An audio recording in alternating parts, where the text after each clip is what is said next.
you know, you hear about Darren Aronofsky doing Noah, and those two things really don't seem like they go hand in hand, because Darren is kind of does these very dark, very intense, very like gritty, very real films, and then Noah's kind of, you see this guy with a long beard, and there's the animals going 2 by 2, and there's the dove and the rainbow, and it, you know, it's kind of, you can't really picture it. And then I read the script, and it was just such an interesting take on the story, and I think that's why people are so intrigued by the movie, is just because I think it's a really original take on a genre, on a story, you know, on an idea. So yeah, it's cool. I think there's value in these bigger scale projects because obviously they have this incredible scope, you know, the ability to create entire worlds, you know, weather events, whatever else, which on a smaller scale you're just not able to do.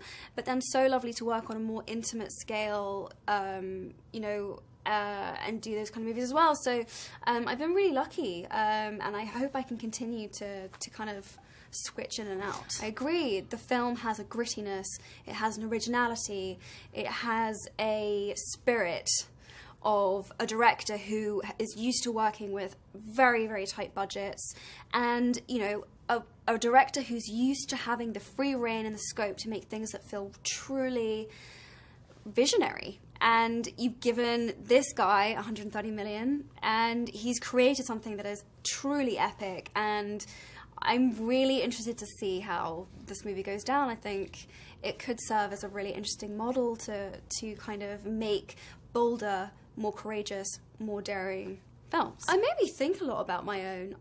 Before I did the movie, I already had a sense that I was someone that was more spiritual than specifically religious. I had a sense that I believed in a higher power, but that I was, you know, more of a universalist, that I see that there are these unifying tenets between so many religions, and I'm really interested in those things that are, you know, more far-reaching than culture, nationality, race, religion. But yeah, so it was amazing to work on the film, and I think it's amazing to make a film that celebrates faith, and that gets a conversation going, because it's such an important subject. I think with any text, there's always artistic license. You're always looking at someone's specific interpretation of it, and I think Darren has tried to be very sensitive and has tried to be very mindful. He didn't take the task lightly.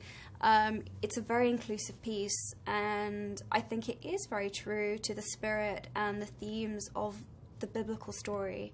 But, you know, if we had gone with exactly the original story, Noah doesn't say anything until he speaks off the ark. You would have been watching a silent film.